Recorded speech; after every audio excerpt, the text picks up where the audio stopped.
날씨가 흐리면 영화관에 가지 마세요. 미리 듣는 영화예보 날씨네마입니다. 네, 저는 진행자 라실이고요. 역시 비가 오네요. 네, 타쿠님 어떻게 생각하세요? 네, 안녕하세요. 이제 3회차로 등장한 타쿠인데요. 오늘도 비가 와요. 제가 세 번째인데 네. 다 비가 와가지고 날씨네마 그 흐림입니다. 그냥 비가 오면 만날까요, 저희? 그것도 괜찮은 거. 비 올 때 하는 거. 비 올 때마다 일부러. 하는 거. 그럼 괜찮다. 빗소리 좀 넣어봐요 다음에. 아니면 하고 싶으면 기호제를 하던가. 근데 여름이 지나가는 게 느껴지는 게 비가 많이 오다가 이번엔 조금 오네요. 또. 그렇죠. 좀 나아진 것 같긴 한데 워낙 저번 녹음할 때는 워낙 또 많이 내려가지고 심했죠 그때. 그때 네. 근데 그래서 조금 이해가 되긴 해요. 그분이 빠진 이유가 이해가 되기도 하고 저 같아도 사실 안 왔을 것 같긴 한데 그분이 오늘 오셨죠 드디어. 네. 네, 안녕하세요. 안녕하세요. 본인 소개 좀 해주시죠. 닉네임부터. 네, 안녕하세요. 뉴페이스 설림이라고 합니다. 제 닉네임에는 여러 가지 뜻이 있는데요. 그중 하나가 눈 내리는 숲이라는 뜻도 가지고 있어요. 그래서 날씨네마에도 잘 어울릴 수 있지 않을까 하는 생각을 가지고 있습니다. 네, 잘 부탁드립니다. 오, 잘해. 깔끔해요. 깔끔해요. 저저번 주에도 타쿠님 말을 했거든요. 네. 딱 라디오 하기 좋다고 물어보지 않아도 다 얘기를 해주시는. 들어봤어요. 저 말하는 거죠? 네네네. 말이 많은 게 이럴 땐 좋아요. 저 그리고 시작하기 전에 해명 하나 하고 시작해도 될까요? 네네. 뭐 하세요. 지난 회차에 제가 저격을 당했거든요. 그분이라는 친구와 함께. 네. 네, 비가 와서 그런 이유도 있기는 한데요. 꼭 그것 때문만 아니고 제가 그때 주제도 제대로 몰랐고 장소도 잘 모르는데 네. 모르는데 어떻게 가요? 그래서 몰라서 갑작스러워가지고 네, 준비도 충분치 않았다고 생각을 했고 그래서 제가 잠시 보류를 한 거지 이렇게 약속을 어기고 함부로 내팽개치고 그런 잘하셨습니다. 사람이 아니라는 거 네, 약속을 오해 없으시길 바랍니다. 약속을 어긴 게 아니라 네. 지키지 못했다. 아니. 그건 무슨 말이죠? 지키지 못했다랑 좀 다른 거니까. 아주 잘하신 겁니다. 탁월하신 선택이었고요. 저희는 저번 주에 또 택시를 3명이 타고 가면 그래도 좀 낮고 경제상 그리고 제가 사실 또 따로 문자를 드렸어요. 타쿠님을 모실 건데 그냥 준비 안 해도 되고 그냥 와서 얘기만 해달라고 문자를 했거든요. 근데 안 오시더라고요. 저요? 네.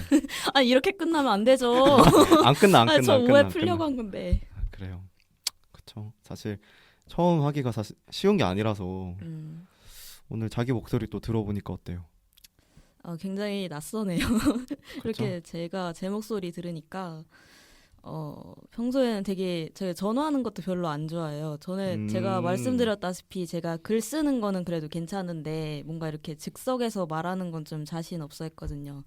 그런데 그럼에도 불구하고 한 거는 좀 자기 극복 좀 네. 이겨내고 싶다. 내 목소리에 자신감을 얻고 싶다. 이런 생각이 있어가지고 그냥 이런 저격을 받긴 했지만 그래도 무릅쓰고 들어왔습니다. 그래서 그런지 제 전화도 자꾸 안 받더라고요. 근데 제가 저요? 보기에는 목소리 괜찮으신 것 같은데 더 수음이 잘 되고 라디오 하기 최적화된 그런 감사합니다. 개인 진행하셔도 괜찮을 것 같아요. 이렇게 진행자를 밀어내는 진행자가 살짝 호스트가 배려가 없었네요.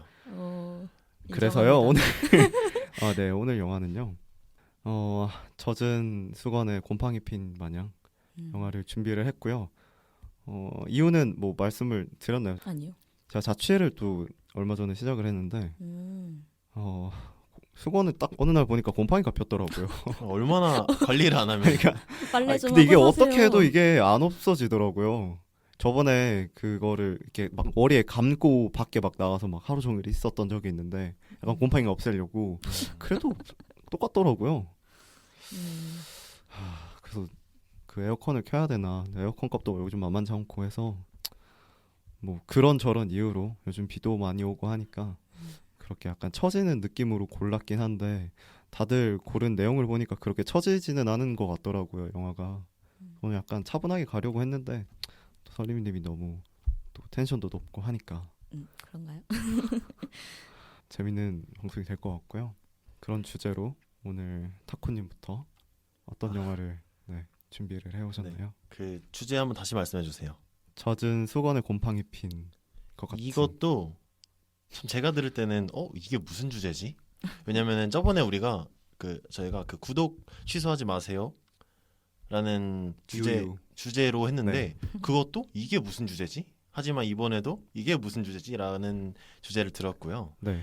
그래서 저는 처음 듣고 느낀 게 수건에도 곰팡이가 피는구나 싶다가 아니 그래서 이게 무슨 느낌일까 생각해봤는데 펴요. 그냥 기분이 좀 이상하고 불쾌한 음. 느낌일 것 같아서 네. 그런 영화를 하나 가져와봤습니다. 네. 노인을 위한 나라는 없다입니다. If it ain't, it'll do till the mess gets here. I'm looking for Llewellyn Moss. Do you want to leave a message? Yes. I won't tell you. You can save yourself. You can't make a deal with him. Call it. Call it. 아시나요, 다들? 저는 봤죠. 알죠. 아, 네네네. 2007년 작품인데 네. 그 한국에서 2018년에 CGV에서 재개봉해서 국내에서 당시에 인기를 좀 끌었었는데요. 네. 에단 코엔 감독님이고요. 형제의 감독이에요. 그래서 한국에서는 그렇게 잘 알려진 작품은 없으시지만 그래도 바톤 핑크라는 작품으로 칸에서 황금 종려상을 수상하신 적도 있고 좀 비평가상을 많이 수상하신 걸로 봐서는 좀 어떤 가치들에 대해 철학적으로 접근을 시도한 부분이 많은 것 같아서 영화가 다들 좋은 평을 받는 것 같아요. 한국에서는 되게 마니아층한테 그러니까 영자랄이라고 하시는 분들 아, 그렇죠, 그렇죠. 근데 유명하죠. 네, 근데 한국에서 회자되는 명작들에는 그렇게 많은 이름을 올리지 못하셨지만, 네. 뭐 그 그게- 메이저한 네네, 감독은 그렇죠, 그렇죠. 그러니까 하지만- 상업적으로 메이저한 건 아니지만 그래서 이 작품 같은 경우는 인간의 탐욕, 욕심 같은 거에 대해서 철학적으로 접근을 시도했다는 점이 저는 굉장히 마음에 들었고요. 네. 제목이 특이해요. 노인을 위한 나라는 없다. 처음에 노인복지 문제를 다룬 줄 알았어요. 그래서 약간 나중 가면은 노인 공경 같은 게 없어지고 그런 사회를 다룬 게 아닐까. 아 실버타운에서 시작해가지고 위치도 서부 국가처럼 사막이 나오고 그래서 네. 야 이거 나중에 노인 버리고 나셨다가 어떤 느낌일까? 아 어머니 타세요 이렇게 해가지고 저는 그렇진 않지만 네. 어쨌든 영화에서 그런 내용이 아닐까 하고 딱 봤는데 웬걸 전혀 다른 내용이었고요. 그래서 사실 이 영화 제목이 노인을 위한 나라는 없다지만 그 노인이라는 표현이 올드맨이에요.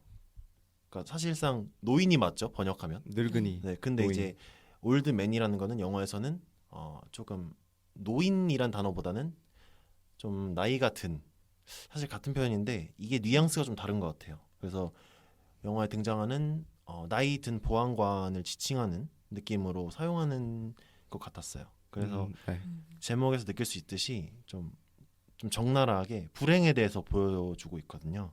근데 사실 이 영화가 네. 저도 이게 꼭 봐야 된다 해서 보기는 했거든요. 네네. 영화를 되게 옛날에 보긴 했는데 이 영화가 대체 뭘까? 이게 스토리도 보면 스토리 딱 들어보면 이게 뭐지?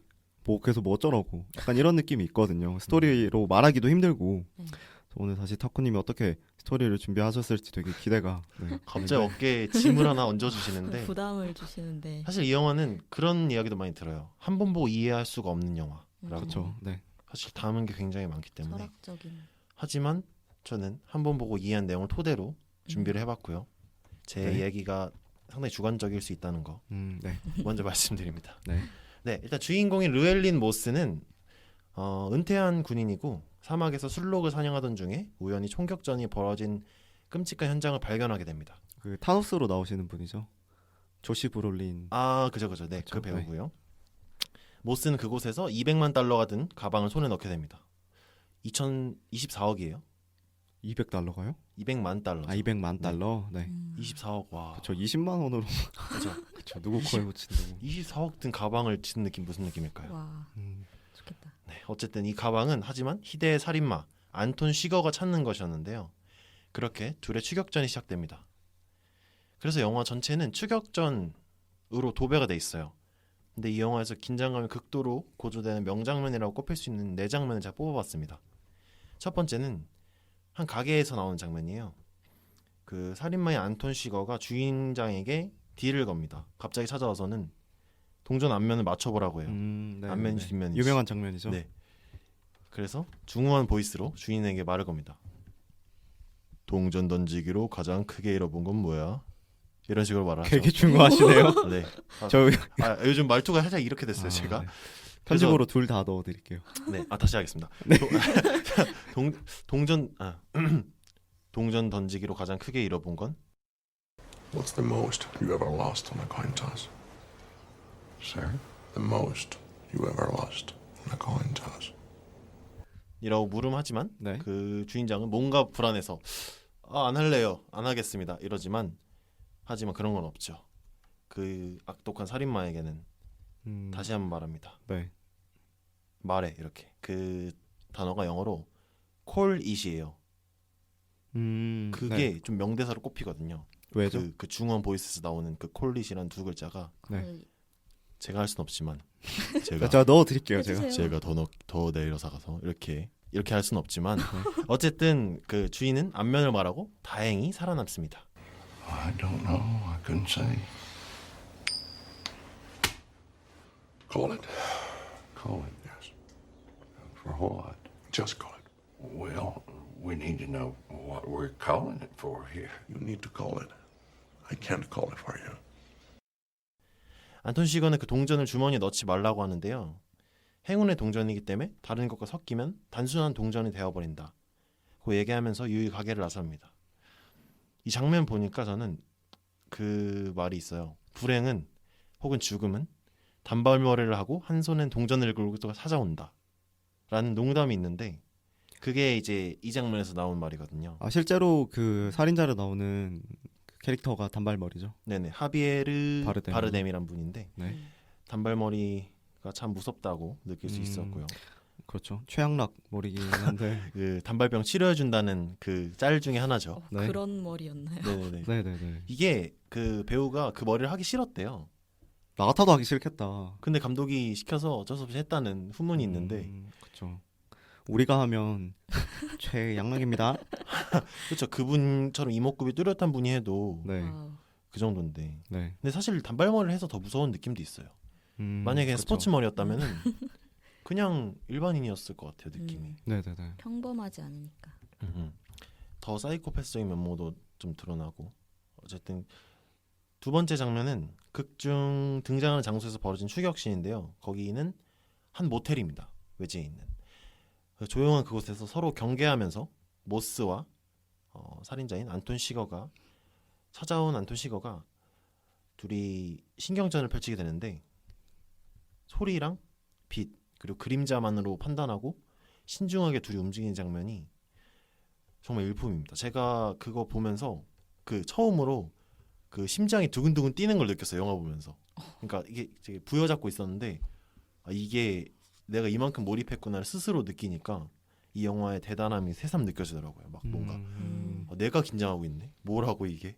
심장아 나대지 마. 네, 그러니까. 네. 그래서 이게 공포구나. 이게 스릴러구나. 이런 걸 다시 한번 느꼈습니다.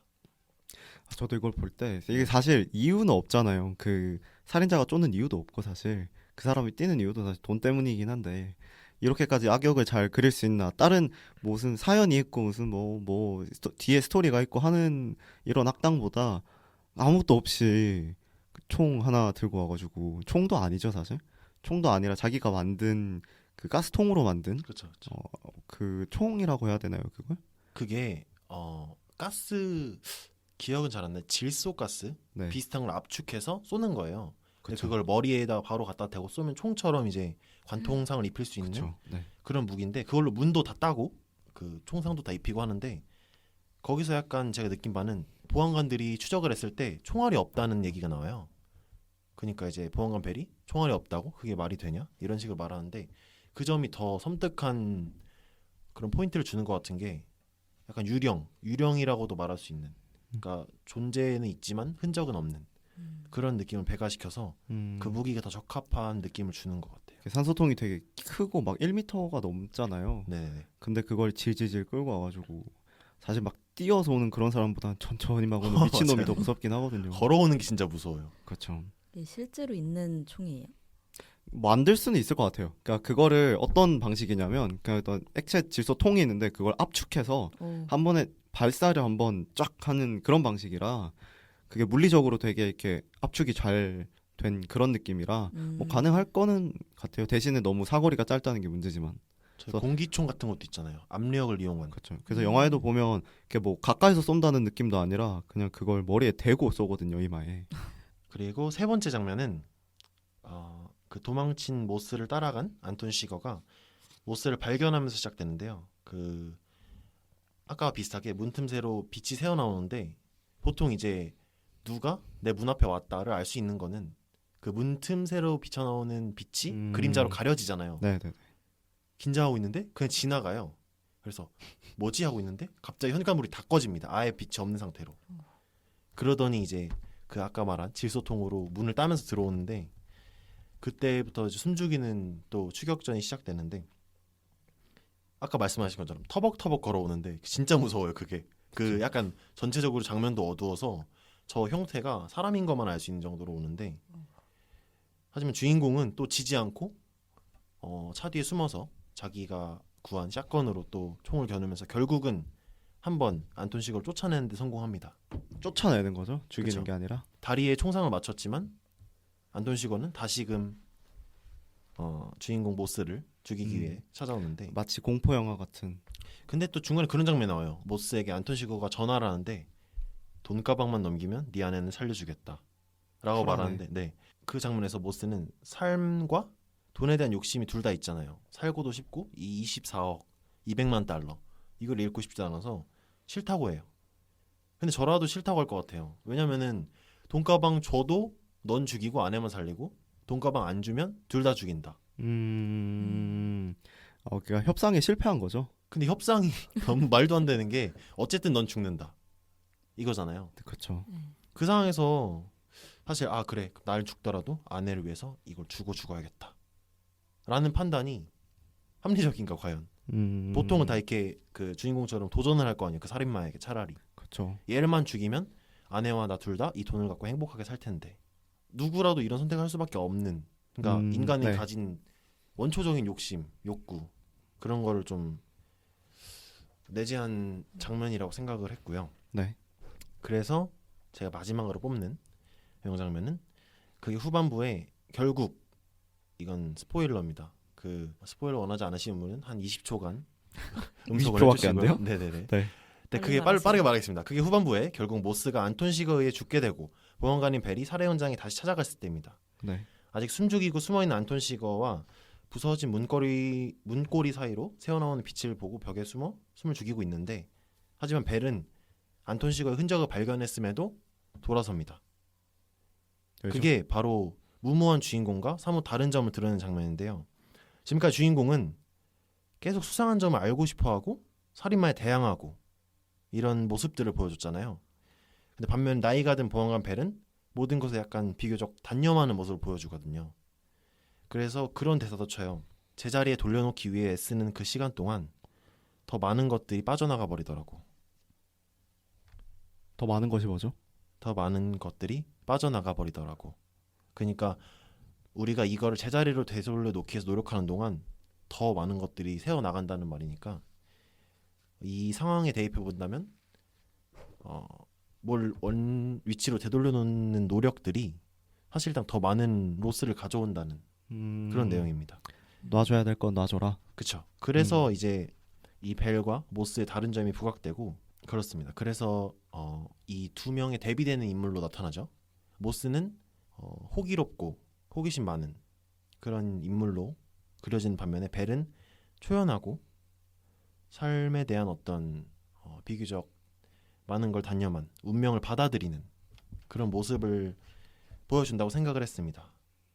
그래서 계속해서 자신이 뭔가 바꿀 수 있다고 생각하는 모스와 그냥 집에 앉아서 아내와 도란도란 대화를 나누는 초연한 벨의 차이가 확연히 드러나는 장면이고, 안톤 쉬거는 그 살인마이기 이전에 죽음이나 운명 같은 벗어날 수 없는 것들에 대한 상징으로 나타나는 것 같아요. 그래서 저희에게도 언젠간 찾아올 거라는 점을 생각해보면 그 점 또한 좀 섬뜩한 부분이지 않나 라고 생각을 했습니다. 이 영화에서 제일 사람들이 궁금한 거는 이게 왜 노인을 위한 나라는 없다인지거든요. 맞아요. 그래서 왜 노인을 위한 나라는 없다라고 생각을 하시나요? 그 제가 초반에 말씀드렸다시피 노인은 올드맨인데 여기서는 이 벨을 상징한다고 보시면 돼요. 그러니까 사람이 그 인생을 살아오는 동안 늙게 되잖아요. 그렇죠. 그래서 결국 늙고 그러면 죽음이나 불행은 찾아오기 마련인데 그 불행이라는 거에 대해서 받아들이라는 메시지를 담는 것 같거든요. 그 모스 같은 경우에는 불행을 탈피하려고 자꾸 시도하고 이런 저항하는 모습들이 오히려 자기를 더 불행하게 만드는 거예요. 나이 든 사람, 그러니까 이 세월의 불행이나 운명 같은 걸 맞은 사람에게는 그 불행이 다가오기 때문에 그걸 피하지 말고 그냥 인정해라. 받아들여라. 모든 걸 바꾸려고 하지 마라. 이런 자세를 요구하는 게 아닐까 라는 생각을 해봅니다. 본인은 그럴 수 있을 것 같네요. 나이가 먹을수록. 물론 그러지 못하기 때문에 이걸 그려낸 거겠죠. 사람들은 다 불행을 싫어하고 그래도 얘처럼 돈이라도 어떻게 24억이라도 있으면 피할만 할 수 있을 것 같은데. 요것도 결국에는 뺏겼던 것 같은데 그러니까 어차피 뺏기고 어차피 죽을 거였어요. 근데 돈이라도 줬으면 아내는 살았겠죠. 인생이 그런 거다. 그렇죠. 인생 너무 많은 걸 배팅하지 말아라. 확실히 아내가 더 원래 와이프가 좀 더 많이 사니까. 그렇죠. 할머니가 더 사니까. 그런데 아내가 살 거란 보장이 있나요? 근데 이 안톤 씨가 보통은 솔직히 이거 저도 내 아내 죽이기 생각하잖아요. 근데 안톤 시거라는 이 살인마 캐릭터는 철칙이 있습니다. 자기가 말한 걸 지켜요. 그래서 이 사람 죽여야겠는데 동전 던져서 안면이 나오는데 맞췄다. 그럼 살려줍니다. 이런 철칙이 있어요. 나름 정직하네요. 네, 그리고 정의로운 살인마. 약간 자기만 룰이 있어요. 근데 이제 아내가 그런 말을 해요. 그 룰도 다 네가 만든 거고 네 맘대로 할 거잖아. 이런 식으로 말하는데 거기 살짝 흔들리지만 안톤 시거는 그것조차도 이 동전이 정해준다. 내가 그렇게 너가 말하는 것처럼 내 맘대로 하는 것조차도 이 동전이 결정할 것이다. 운명론적인 어떤 입장을 취하거든요. 네. 그리고 이 영화의 가장 특이하고 가장 손에 꼽힌 점은 음향 효과나 배경 음악이 하나도 없어요. 지루할 수도 있겠네요. 네. 근데 지루하지 않죠. 음. 어떤 장면에서도 그 장면을 부각시키기 위해서 OST를 넣지 않았는데 근데 막 제 심장에서 베이스가 울립니다. 그래서 막 사람들 댓글 보면은 분명 베이스 들렸는데 약간 이런 댓글들이 많아요. 그래서 네. 있지도 않은 음향을 스스로 만들어낼 수 있게 하는 그런 게 연출의 힘이지 않을까. 동전 던지기도 어떻게 보면 뭐 어쩔 수 없는 자연의 어떤 섭리라고 볼 수도 있을 것 같고, 네네. 뭐 본인이 모른다는 것도 어쨌거나 자연이 뭐 임의대로 정하는 거니까 인간은 어쩔 수 없다는 걸 은유한 게 아닌가 싶은. 맞습니다. 그리고 마지막으로 이 영화를 보면 목숨이 굉장히 가볍다는 느낌이 들어요. 그냥 총알 한 방이면 다 시체가 되거든요. 그쵸. 너도 나도 네. 한 방. 그 날뛰던 맹견도 총을 한 대 맞으면, 그리고 총을 난사하던 멕시코 사람도 총을 한 방 맞으면 한 번에 송장이 되는데 가는 데는 순서 없어. 그니까요. 그런 와중에 안톤 시거는 눈 하나 끔찍하지 않거든요. 그 주인공은 그 맹견을 죽일 때 좀 당황해요, 많이. 하지만 안톤 시거는 누굴 죽이더라도 그냥 내색 없어요. 그에겐 당연한 일이니까. 그래서 이제 삶과 죽음, 뭐 운명이라는 큰 규모의 메커니즘이 주는 그런 공포를 느낄 수 있는 영화였어서 그런 다채로운 기괴한 느낌 때문에 저는 오늘의 영화로 선택한 네. 단발병 고쳐주는 짤로 많이 쓰인 네. 하비에르 바르뎀 배우의 단발이 돋보인 영화 노인을 위한 나라는 없다였습니다. 그래서 젖은 수건과 곰팡이의 관계는 어떻게 되나요? 말씀드렸다시피 기분 나쁜 불쾌함 이런 느낌이 일맥상통한다고 느꼈거든요. 그러니까 수건의 곰팡이는 불쾌해서. 그렇죠.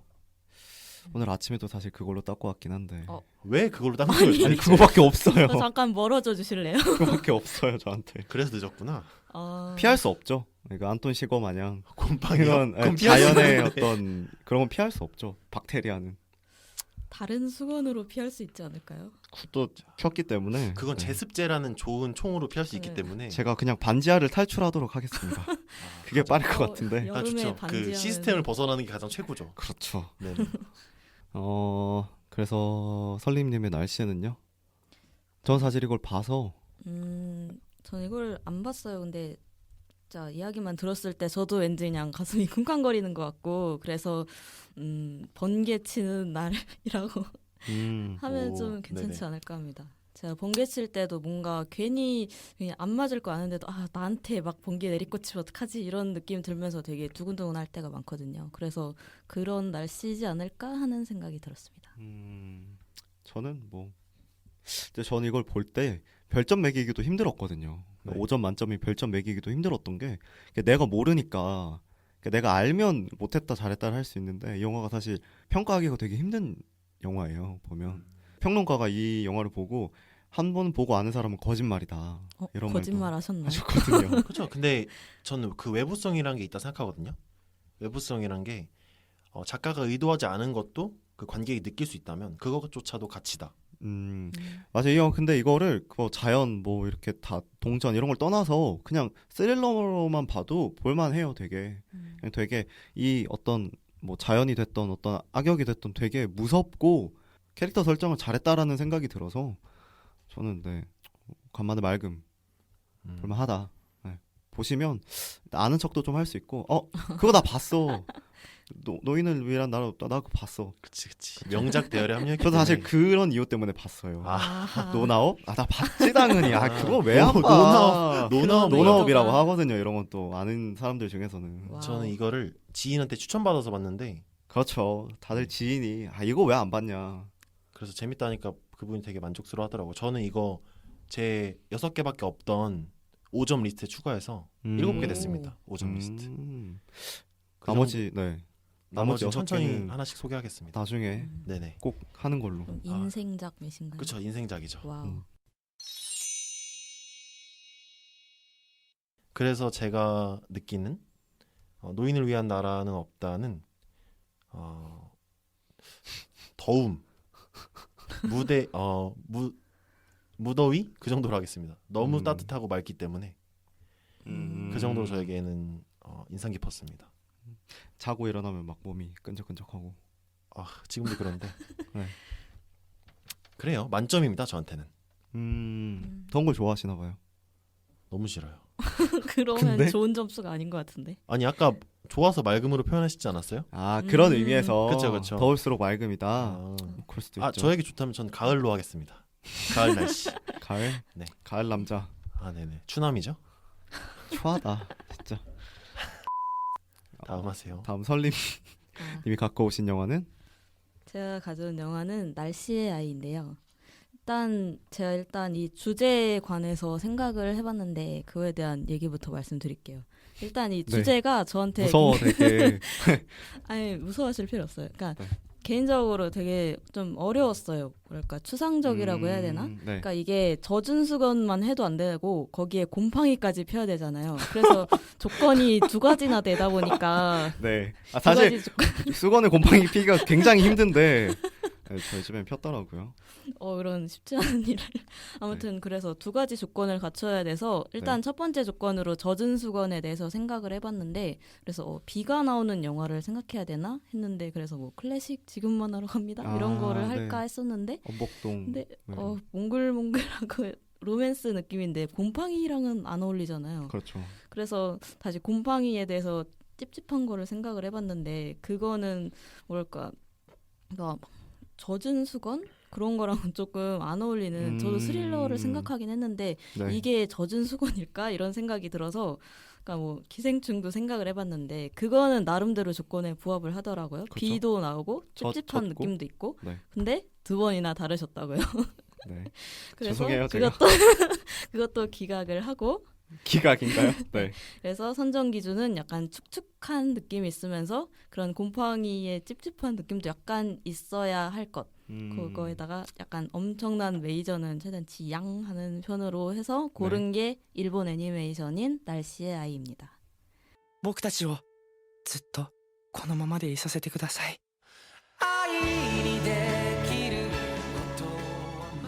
날씨의 아이. 보셨나요? 나름 저희 라디오에 맞춰서 하신 것 같은데 맞죠? 그런 의도까지는 없었던 것 그래요? 같은데. 그럼 맞다고 좀 해주면. 맞아요. 네. 맞다고 해드리죠. 저 사실 그걸 안 보고 그 감독 다른 거를 많이 봤죠. 유명하죠. 네네네. 신카이 마코토 감독님이시죠. 그래서 전작으로 초속 5cm나 언어의 정원, 너의 이름은 되게 유명하게 있죠. 키미노 나마에와. 제가 좋아하는. 저 개봉- 언어의 정원 재밌게 봤거든요. 그것도 생각했었어요. 비가 되게 많이 나오잖아요. 음. 근데 그거는 찝찝하지 않기 때문에 재밌습니다. 청량하다. 응. 그렇죠. 근데 이것도 되게 청량하지 않나요? 찝찝하진 않을 청량하긴 것 한데, 같은데. 그러니까 이것도 약간 제 개인적인 견해가 묻어 있는 거라서 이건 어. 추후에 설명을 드리겠습니다. 네. 개봉은 작년 10월 30일에 한국에서 개봉을 했고요. 그리고 뭐 일본에서도 되게 흥행을 했고 박스오피스 1위도 했었고, 네. 그리고 국내에는 누적 관객이 한 71만 명 정도 되더라고요. 그래서 너의 네. 이름은 이 370만 명이라서 워낙 그건 좀 넘사벽이라서 그런 비교하기는 좀 그런데 그래도 나름 뭐 중박은 쳤다. 애니메이션이고 또 네. 일본 거라고 생각을 하면 아무래도 우리나라에서는 좀 애니메이션이 그렇게 고평가되는 그런 건 아니니까요. 그렇죠. 그래서 뭐 중박은 쳤다 이런 평가를 많이 듣는 것 같아요. 근데 워낙 비교하기에는 그 전에 게 너무 대박이 터져가지고 성공했죠. 그렇죠. 흔히 왜 이렇게 뭐라고 해야 되나 일반으로 영화를 보시는 분들도 되게 영화를 많이 보더라고요. 커플이나. 맞아요. 그래서 등장인물 소개를 간단히 해볼게요. 일단 이게 애니메이션이다 보니까 그 등장인물하고 거기에 그 성우분까지 이야기를 해볼게요. 일단 메인 남자 주인공은 모리시마 호다카라는 남자아이고요. 호다카. 네, 호다카이고 그리고 일본 성우분은 다이고 코타로라는 분이신데 제가 일본 성우는 잘 모르기 때문에 아무도 몰라요. 그렇게. 그리고 성우는 한국은 심규혁 성우님, 네. 미도리아 이즈코 성우님이시고 그리고 아마노 히나라는 여자 주인공도 나와요. 이름 되게 예쁘다. 아마노 희나. 희나. 그리고 일본 성우는 그냥 피상적으로 설명만 드리자면 일본 성우님은 예쁘네. 모리나나 성우님 그리고 네. 한국은 김유림 성우님. 이 성우님은 성우 지망생 고등학생 분이라고 하시더라고요. 그래서 좀 독특했어요. 이렇게 안 그래도 그 전작이 되게 욕을 많이 먹었거든요. 성우 때문에. 맞아요. 그 조금 배우가 하고 음. 조금 좀 안 되는 고등학생이 하고 이렇게 해서 좀 욕을 먹었는데 그래서 저도 약간 좀 그 부분이 약간 아쉬웠었는데 아쉬운, 네. 이번에는 그래도 더빙이 잘 됐다라고 평가를 좀 많이 음. 하시더라고요. 네. 그리고 줄거리는 제가 길게 얘기를 할 건데 그냥 짧게 그 네이버에서 긁어보고 그것도 한번 읽어보고 만약에 네네네. 이게 조금 필요 없다 신호를 한번 읽고 싶으시면은 편집해 주셔도 되고요. 아주 편집하라고요? 네, 알겠어요. 그냥 읽어 드릴 테니까 알아서 쓰세요. 원래 저런 캐릭터가 아니지 않나요? 설림님이? 이렇게 막 나긋나긋한 편견을 갖지 맙시다. 알겠습니다. 영화 해주시죠. 네. 비가 그치지 않던 어느 여름날 가출 소년 호다카는 수상한 잡지사에 취직하게 되고 비밀스러운 소녀 희나를 우연히 만난다. 지금부터 하늘이 맑아질 거야. 그녀의 기도에 거짓말같이 빗줄기는 멈추고 사람들의 얼굴에 환한 빛이 내려온다. 신기해. 날씨 하나에 사람들의 감정이 이렇게나 움직이다니. 하지만 맑음 뒤 흐림이 찾아오듯 두 사람은 엄청난 세계의 비밀을 마주하게 되는데 흐리기만 했던 세상이 빛나기 시작했고 그 끝에는 네가 있었다. 입니다. 무섭다. 좋다. 무섭다. 신혼만 들어도 좋아요. 그게 네이버에서 네. 가져온 거죠? 그냥 그대로 읽은 거고 네. 그리고 뒤는 제가 줄거리를 쭉 설명을 해드리는 네. 식으로 해드릴게요. 일단 이 영화가 시작하는 건 2020년 어느 날로 시작을 해요. 딱 미래네요. 지금이죠? 근미래라고 당시에는, 할 수 있죠. 네. 그래서 여주인공 희나가 등장을 하고 병석에 누워 계신 어머니와 함께 하는 장면이 등장을 해요. 네. 그래서 희나는 생각을 합니다. 하루라도 좋으니 맑은 날씨에 함께 걷고 싶다. 이런 생각을 했어요. 왜냐하면 그때 비가 굉장히 많이 내리는 세계관이거든요. 네. 그래서 희나가 우연히 어떤 폐건물에 이르게 되는데 그 폐건물 옥상에는 그 신사랑 토리라는 게 있어요. 토리 뭔지 아시나요? 그 빨간 색깔 나무로 만든. 그 약간 기둥 문 같기도 하고 그 일본 여행 가면 많이 있는 거기를 지나면서 비가 그치게 해달라라고 소원을 빌었고 그랬더니 그 순간에 딱 판타지 그 연출이 일어나죠. 비와 함께 하늘로 슉또 비 올라가요. 그리고 다시 내려오게 되면서 희나는 그 날씨를 맑게 할 수 있는 힘을 가지게 됩니다.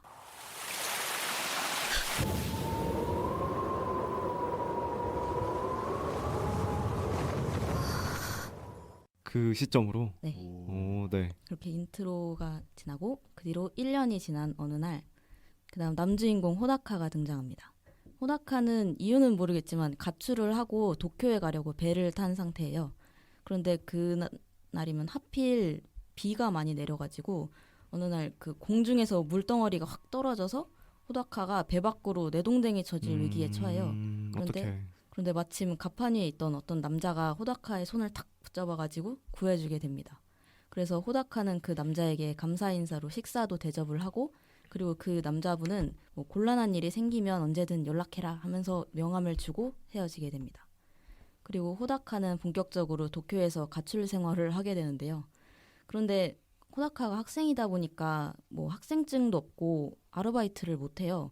그래서 어떻게 해야 될까요? 노숙을 하게 됩니다. 네. 할 수 있는 뭐 방법이 없죠. 그래서 계속 노숙을 하고 뭐 어디 빌딩 같은 데서 노숙을 하고 앉아 있는데 아무래도 혼자 있는 학생 가만둘 리 없겠죠. 그래서 그쵸. 어떤 불량배가 나타나가지고 막 아 너 뭐야 이러면서 막 걸리적거린다면서 막 쫓아내고 아 일본 특유의 그런 그냥 껄렁거림 아, 그런 게 있죠. 어이 어이 그래서 막 발로 막 걷어차고 그래서 호다카가 쓰레기통과 함께 크게 넘어지게 돼요. 네. 그래가지고 호다카는 그래도 쓰레기통은 정리를 해야지 이러면서 주섬주섬 씨, 정리를 하다가 골판지로 감싼 어떤 거를 줍게 돼요. 그래서 그걸 열어보니까 권총이 들어있었던 거예요. 그런데 네.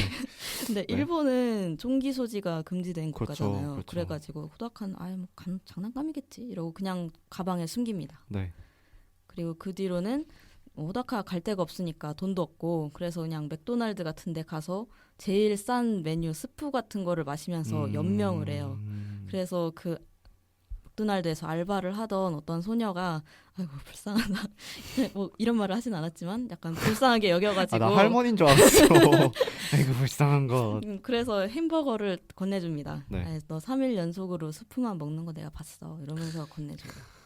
우리도 3일 연속으로 그 햄버거 맥도날드 그거 먹으면은 사장님 하나 줄까요? 더블 빅맥을? 콰트로 치즈 이런 거 주면 아, 그런 거 안 쟤는 주겠죠. 불쌍하게 있으면 주실 수도. 아무튼 이 호다카가 그때 전에 명함을 하나 받았었잖아요. 네. 그래서 이게 도저히 내가 살 수가 없겠다. 이 사람 도움을 받아야겠다 싶어서 그분이 주신 명함을 보고 그 회사에 찾아가요. 그래서 나츠미와 스가라는 사람을 만나게 되는데 그 스가가 명함을 주신 그 남성분의 이름이에요.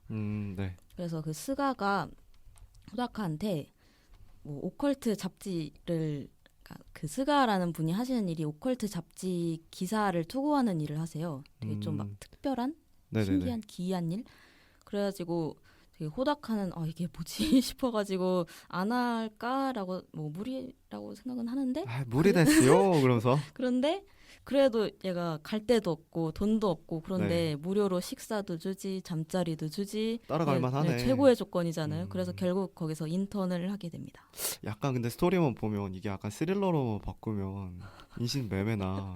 근데 작화가 너무 예뻐서 스릴러를 해도 그런 느낌은 별로 안 좋을 것 근데 같아요. 스가가 찾아보니까 여자 캐릭터네요. 아니요. 그 성이 같은 거고 제가 말한 스가는 그러니까 네. 성을 말한 건데 그 네. 남성분 성도 스가거든요. 아 남자. 네. 스가가 두 명 두 명이에요. 나오구나. 그러니까 네. 나츠미도 스가고. 네네네. 네, 그 그래서 이름이잖아요. 앞에 나오는 게 저희는 이제 반대지만 네네네. 외국은 그래서 이 처음으로 이 스가라는 분이 준 일거리가 날씨에 관한 오컬트에 대해서 조사를 하는 거였어요.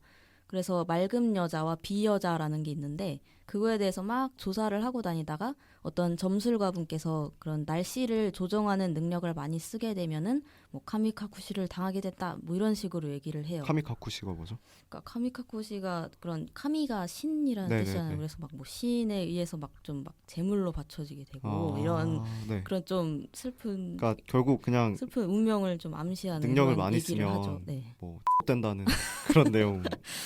네. 속된 말로 그럴 수 있겠죠. 네. 그래가지고 아무튼 그때 점술가를 만나고 나서 다시 그 햄버거 준 소녀와 만나게 되겠죠. 네. 그래서 그 소녀를 우연히 길가에서 마주칩니다. 그런데 그 소녀도 역시 그 껄렁껄렁거리는 불량배가 이렇게 잡고 가려고 해요. 그래가지고 호다카가 소녀를 보고 구해야겠다는 생각이 들어서 데리고 멋있게 도망을 치려고 하는데 잡히죠. 그래서 호다카를 막 때려요, 불량배가. 그래서 호다카는 이거 살아야겠다 싶어가지고 전에 그 쓰레기통에서 주웠던 권총을 딱 겨눕니다. 네. 그래가지고 불량배가 뭐 이런 장난감 가지고 이래서 미쳤냐 이러는데 호다카가 감정이 되게 북받쳐가지고 결국 방아쇠를 당깁니다. 네. 그랬더니 빵 하면서 결국 이게 권총이 실탄이 장전된 진짜 권총이었던 거예요. 그래서 그 불량배들도 완전 넋이 나가 있었겠죠. 네. 그래서 그렇게 굳어 있는 틈을 타서 호다카와 그 소녀는 같이 도망을 칩니다. 맞진 않았죠 불량배들이. 맞지는 않았어요. 다행이다. 그러니까 맞지는 않았는데 내가 그래도 걱정이네. 소리가 들렸기 때문에 아무래도 큰 파장을 일으켰죠. 그래서 어느 폐건물로 두 사람이 도망쳤는데 소녀가 돌연 화를 냅니다. 너 뭐 하는 애야? 어떻게 사람한테 총을 쏴? 이런 식으로 되게 화를 냅니다. 그래서 호다카는 그거를 깨닫고 권총을 저기 던져버리고 홀로 슬퍼하면서 주저앉아 있습니다. 그렇게 소녀가 떠났었는데 또 갑자기 돌아와요. 그러니까 제가 약간 첨언을 하자면 여기 등장인물 감정선 약간 이해가 안 되는 게 소녀도 이제 까는 건가요? 네, 저기요? 화내면서 갔는데 여기도 왜 돌아오는 걸까? 그러니까 이런 네. 부분이 잠깐씩 이해가 안 되긴 했는데 일단 쓰레기통에서 권총이 나왔다는 것 자체가 이미 뭔가 비워두고 봐야 되지 않나. 근데 뭐 판타지니까 네. 그럴 수 있겠다 생각을 하고 그치. 아무튼 그 소녀가 다시 돌아와서 호다카에게 자기의 사정을 밝힙니다. 나는 맥도날드 아르바이트에서 해고됐고 그리고 생활비가 부족해져서 어쩔 수 없이 그 사람들을 따라가려고 했다. 그러니까 이 불량배들이 데리고 가려던 게 약간 그런 좀 매매 그런 안 좋은 업소였어요. 네. 아무튼 그래서 그 소녀는 자신의 이름이 희나이고 다음 달에 18살이 된다고 자기소개를 해요. 그리고 전에 인트로에 나왔던 그 건물 옥상에 있는 신사로 데려가서 또 소원을 빕니다. 지금부터 맑아질 거야 라고 말하고 이렇게 기도를 하니까 거짓말같이 비가 하늘에서 역류하면서 이렇게 네. 되게 맑아집니다. 네. 그리고 호다카는 이걸 보고 이거다. 이걸로 돈을 벌자 해가지고 쓰레기네. 돈 벌자는 제안을 합니다. 네. 그래서 희나의 집에 가서 그 희나의 동생인 나기랑 셋이서 알바 사이트에 맑은 여자 의뢰 사이트를 만듭니다. 그 의뢰 사이트를 만들어서 네. 제가 3,400엔의 날씨를 맑게 해드리겠습니다. 이러면서 단돈 돈벌이를 34,000원. 시작합니다. 네, 네. 34,000원에 이 정도면 뭐 들을만하죠. 할만하지. 그래서 처음으로 어떤 벼룩시장의 의뢰를 받아서 가는데요. 거기서도 처음엔 되게 뭐 이런 애를 불러 그냥 쫓아내 뭐 이런 느낌이었는데 네. 막상 희나가 기도하고 하늘이 딱 맑아지니까 사람들이 놀라면서 3,400엔도 아니고 2만엔이나 되는 돈을 건네줍니다. 20만 원. 꿀알바네요. 능력만 된다면. 그래서 그 뒤로 뭐 유치원, 운동회, 뭐 결혼식, 경마장 뭐 여러 군데에서 되게 활동을 하게 돼요. 그래서 뭐 100% 맑음소녀다 이러면서 소문을 타고 그리고 막 TV에도 나오면서 유명해져요. 그런데 이 친구들이 아직 어린아이다 보니까 유명세가 부담스럽기도 하고 그리고 의뢰수가 많으면 되게 체력적으로도 힘드니까 잠시 활동을 쉬자 해서 쉬게 돼요. 그 호다카가 희나의 18번째 생일 선물로 뭐가 좋을지 그 남동생인 나기한테 물어봅니다. 그래서 나기가 호다카에게 희나를 좋아하냐고 물어보죠. 그랬더니 호다카가 얼굴을 붉히면서 당황을 합니다. 그래서 나기는 생일 선물로는 반지가 좋다고 알려주고 네. 그리고 뭐 고백하기 전에는 확실하게 뭐 사귀기 시작하면 애매하게 이런 식으로 조언을 막 해줘요. 그래서 이성과의 관계에 대해서 나기가 되게 박식하니까 그 뒤로 그 남동생이 나기한테 선배라는 호칭을 끝날 때까지 계속 선배라고 불러요. 센파이 이러면서. 센파이. 네.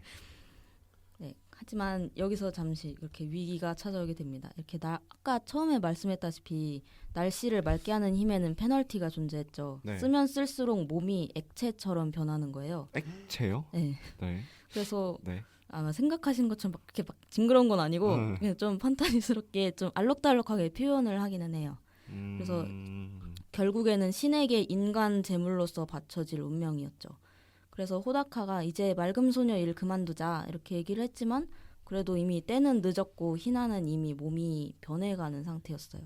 그런데 여기에다가 그 호다카를 쫓던 경찰이 희나의 집에 막 조자차 방문을 하게 되기도 하고 그리고 그 스가가 그 가출로 인한 실종 신고로 호다카를 찾고 있다는 그런 이야기도 들어요. 그래서 스가가 결국 호다카에게 뭐 이젠 어른이 되어야 해 소년 이러면서 집으로 돌아가라고 5만엔을 쥐어줍니다. 네. 얼마 안 만났는데 50만 원씩이나 쥐어줘요. 되게 시간 대비 좋은 좋은 알바. 네, 되게 멋있는 사람인 것 같아요. 그래서 호다카는 어떻게 했을까요? 결국 돌아갔을까요? 저 같으면 일단 쓰레기통 총을 주워가지고 호다카는 야반도주를 합니다. 희나랑 나기랑 같이 손잡고 이렇게 도망을 치는데 네. 하필이면 이날 밤 도쿄는 역대급 대규모 폭우가 내립니다. 그래서 대중교통도 마비가 되고요. 그리고 막 강하류지대도 막 침수되기 시작하고요.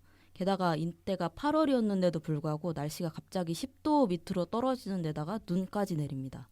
지금 날씨 이렇게 눈이 내린다고 생각하시면 될 것 같아요. 네네네.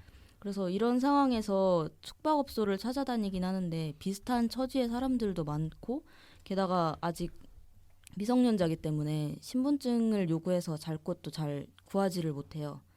그러다가 스가가 준 5만 엔으로 어찌저찌 겨우 방을 구해가지고 잠시의 여유를 즐기면서 막 노래방 기계도 부르고 막 먹을 것도 먹고 이러면서 편하게 즐거운 시간을 보내죠. 하지만 이렇게 즐거운 시간을 보낸다는 건 안 네. 좋은 일이 있겠다는 복선이기도 하죠. 그래서 그날 밤 히나가 호다카에게 투명화되고 있는 자신의 몸을 보여줍니다. 그래서 자신은 인간의 재물이면서 자신의 몸은 대부분이 액체로 변해 있고 이제 돌이킬 수 없다. 뭐 이런 이야기를 합니다. 그러니까 몸이 투명이 되는 거죠? 그러니까 액체 투명 투명? 네. 물처럼? 네, 액체화라고는 하는데 좀 투명화라고 하는 게 좀 더 이해하기 편할 것 같아요. 좋은 거 아닌가요? 근데 저라는 존재가 이 세상에서 사라지는 거니까 아. 죽는 거랑 비슷하다라고도 할 수 있겠죠. 네네네. 그래서 호다카는 눈물을 흘리면서 히나의 손에 반지를 끼워주면서 고백합니다. 하지만 모두 잠든 시각에는 히나는 결국 자신이 입고 있던 그 목욕 가운만을 풀썩 남겨둔 채 사라지게 됩니다. 그리고 이 뒤에 과연 두 사람은 어떻게 되었을지는 말씀드리지 그냥 끝 않겠고요. 아닌가요 그렇게? 아니요. 이 뒤에도 나름 이야기가 많이 남아 있습니다. 그리고 여기서 주는 메시지도 저는 나름 괜찮았어요. 그래서 어떤 메시지인가요? 지구 온난화를 이게- 조심하자. 온난화 때문에 이렇게 됐는지는 잘 모르겠는데 네. 그러니까 이게 여기서 다루고 싶어하는 가장 큰 메시지가 아무래도 전체주의와 개인주의에 대한 얘기 같아요.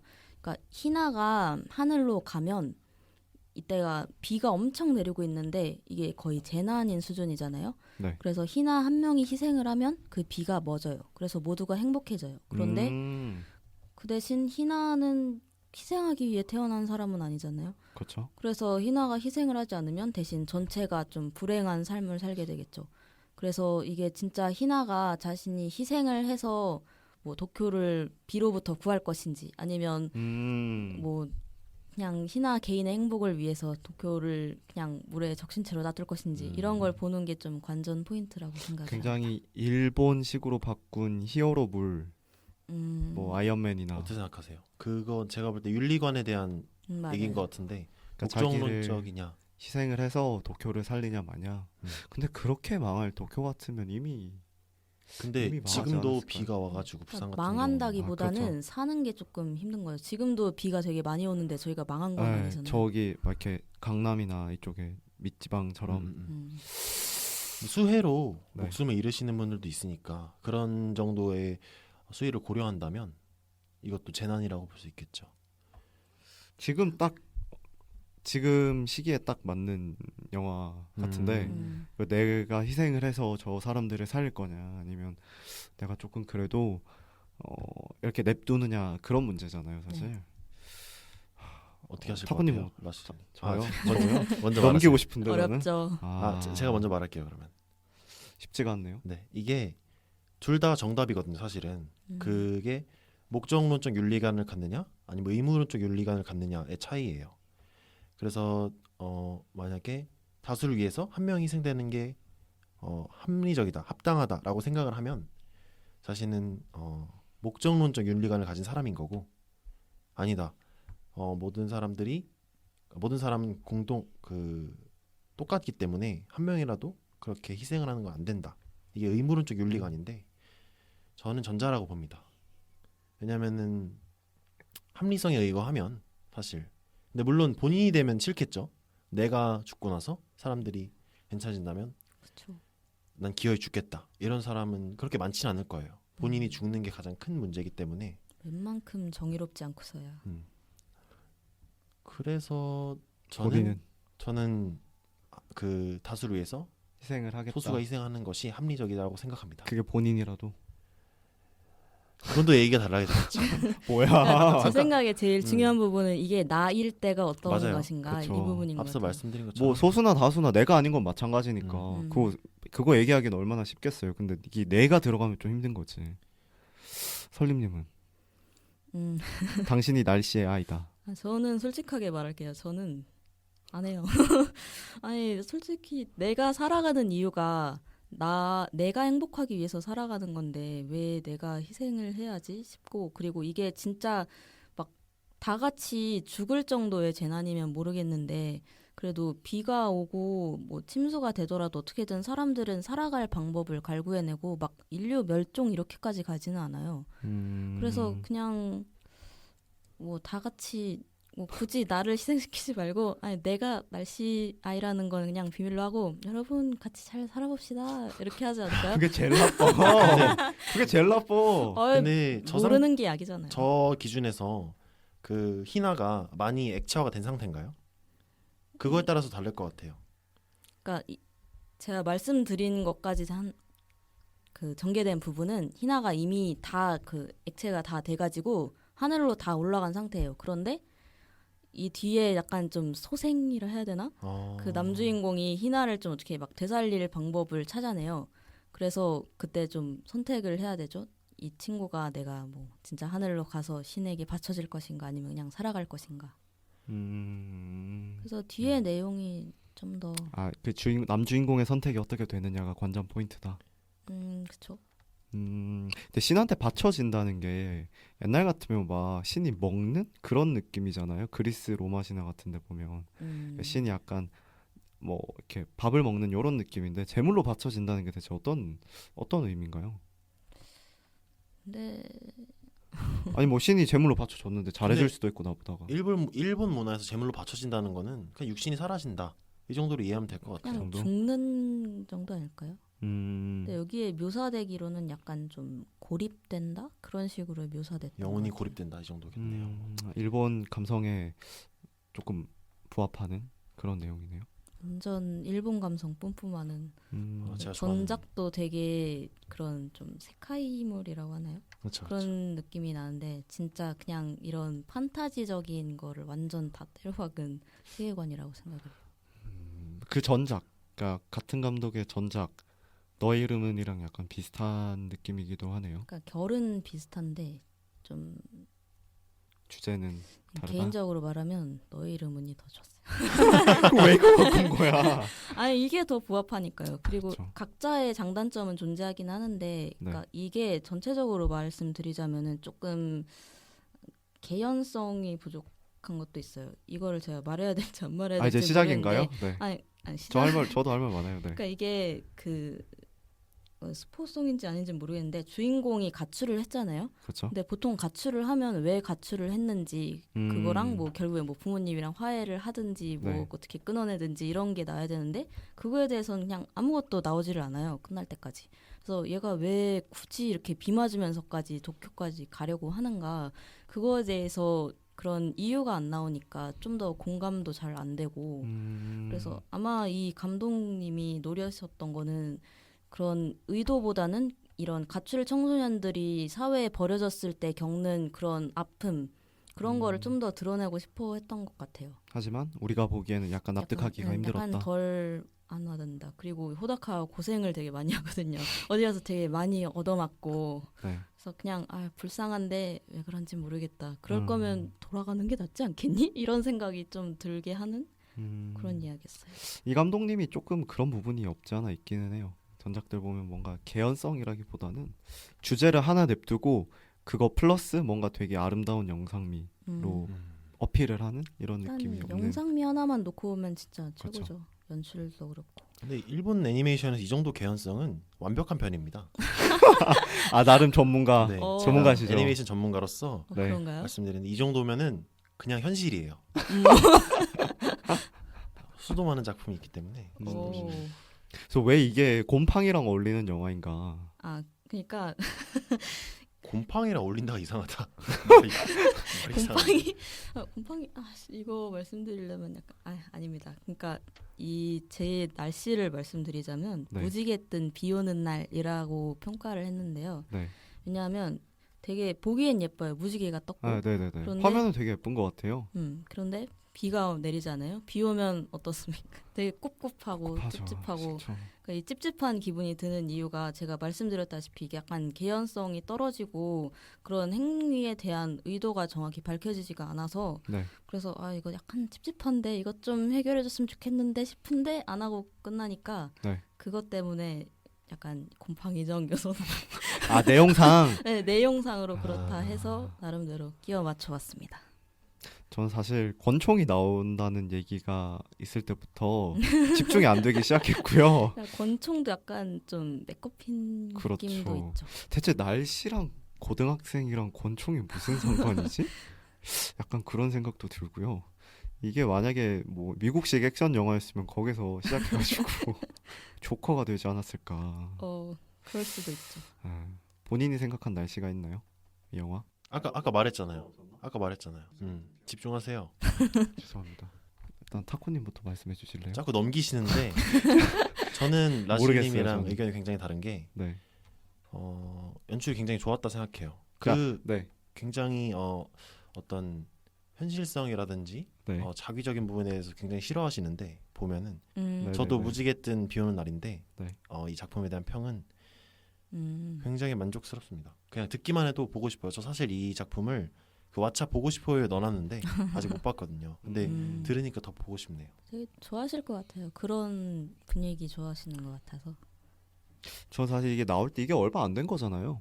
1년도 안 된 거잖아요. 그쵸. 근데 기대를 좀 하긴 했거든요. 제가 그 전편을 영화관에서 봤어요. 봤고 그때 막 되게 막 커플들도 많고 막 되게 뭐라고 해야 되나, 한국에선 그래도 좀 메이저한 영화더라고요. 그래서 이번 편도 좀 기대를 했어요. 기대를 했는데 오히려 너무 느낌이 비슷하니까 같은 얘기를 하지 않을까 싶어서 그게 무서워서 약간 망설이는 게 있었는데 지금 듣고 나니까 완전 다른 느낌이긴 하네요. 네, 좀 다른 느낌으로 완전 내용이 상반되긴 하네요. 저는 저도 말씀 드릴게요. 네. 뭐 이렇게 손심 그러니까 쓰듯이. 소울이 없어요. 이게 그 권총만 빼면 진짜 일본 영화에 대한 이해가 부족하신 것 이게 같아요. 또 애니로 보면 사실 이해되는 개연성이 있기는 해요. 그러니까 이게 말로 설명을 들어서 그렇지 또 일본 저번 편도 말씀드렸다시피 일본어로 하면 좀 되게 묘하게 설득되는 게 있거든요. 알겠습니다. 근데 네. 영화잖아요. 영화 그쵸, 애니메이션이고 그렇죠. 너무 현실성을 바라시면 안 될 것 같은 게 킹스맨 같은 경우도 보면은 우연한 일에 시작돼요. 다 일이. 그렇죠. 사실 그 영화를 얼마나 잘 만드냐는 그걸 얼마나 납득이 되게 하느냐까지 포함이니까. 근데 저번화부터 굉장히 일본 작품들을 싫어하시는 느낌이 들어가지고 뭐 얼마나 대단한 영화 가져오셨는지 알아요? 자, 그래서 말씀 드리고요. 사실 이게 지금 검색을 하고 사진을 보고 있는데 네. 구글에 쳐보니까 영화 검색어 맨 첫 번째 뜨는 게 날씨 아이 19라고 뜨네요. 이거 왜 이런 건지 모르겠네요.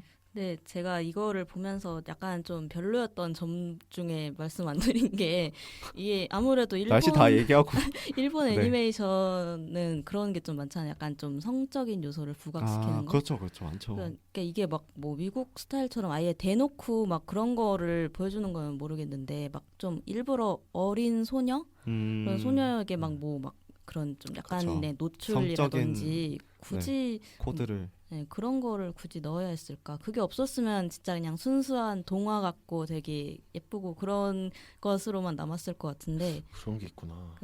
너의 이름은에서도 있었잖아요. 뭐 예를 있었죠. 들면은 뭐 자전거 타고 가는데 치마 속이 보인다든지 그런 부분들. 사실 이 감독님 안 들으시겠죠 이거? 네, 감독님이 약간 좀 그런 것 같아요. 근데 저 사진 보면 저희 나라 CGV 와서 시사회에서 V 하고 계신단 말이죠. 네.